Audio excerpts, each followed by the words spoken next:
Então agora a gente vai falar sobre as expressões faciais.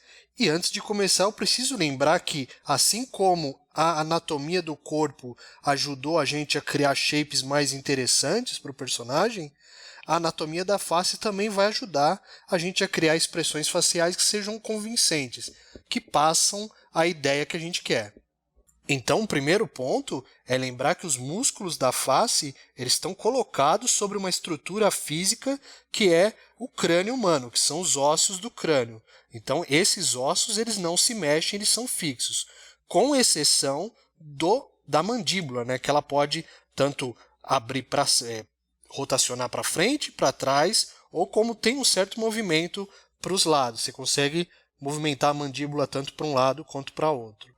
Um outro ponto importante a ser lembrado quando a gente vai fazer as expressões faciais é pensar que cada músculo desse contribui para um tipo de expressão, tá?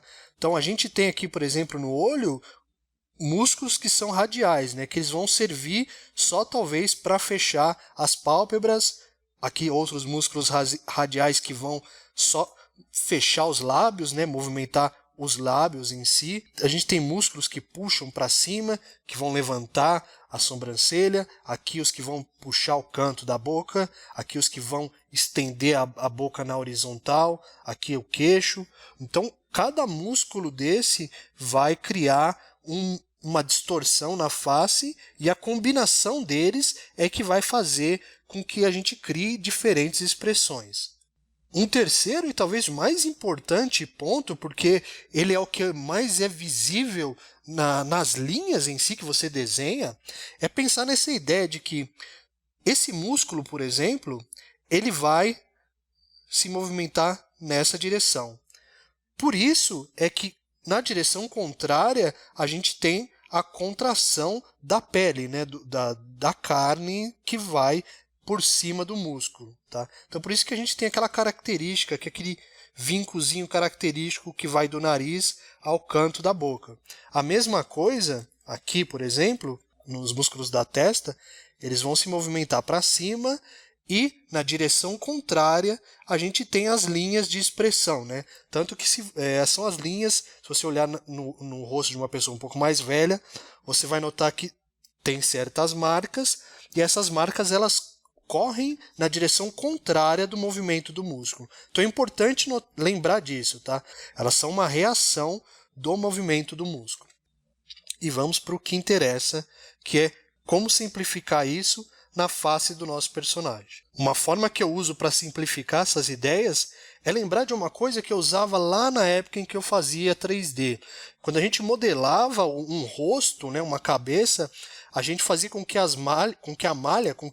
aqueles edges, né, os tracinhos da malha, as linhas, que eles seguissem mais ou menos a anatomia humana, para que quando a gente fosse animar a cabeça, ela se deformasse de uma forma convincente.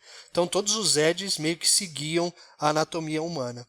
E esses dois shapes, essa máscara vermelha e esse shape aqui azul ao redor da boca, são coisas que eu trouxe daquela época e me ajudam hoje a lembrar de como posicionar linhas no desenho para parecer que uma parte está contraindo ou que está expandindo. Então vamos se concentrar no olho do personagem, por exemplo. Se eu precisar fazer alguma expressão em que ele feche o olho, eu sei que todas as linhas que estão relacionadas com essa máscara vermelha, né, o topo dos olhos, as pálpebras, claro, a sobrancelha, talvez algumas linhas em cima da testa, eu sei que elas vão contrair nessa direção. Então, a sobrancelha vai descer, alguma linha nessa direção apareça, tá? Assim como o olho vai fechar. Isso, sabendo, né, dessa máscara vermelha em volta, eu sei que as minhas linhas vão seguir mais ou menos essa direção. O mesmo acontece para o movimento contrário, né?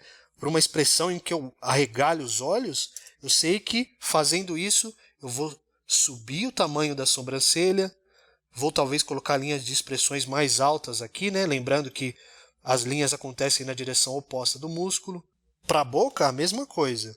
Se eu tiver uma expressão em que eu feche a boca, por exemplo, eu sei que eu vou usar linhas agora para parecer que essa boca foi para cima, talvez linhas de expressão aqui, né? Porque esse músculo aqui está contraindo, né? Está juntando uma forma na outra.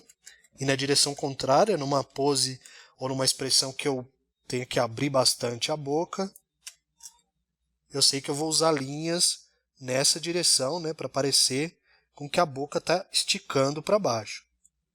Mesmo a minha parte de baixo, talvez, da boca, ela se abra mais porque ela está relacionada aqui com essas linhas azuis. O que eu vou fazer agora é te mostrar, talvez, algumas expressões em tempo real. Vamos ver como a gente poderia usar essas ideias nesse desenho aqui de frente.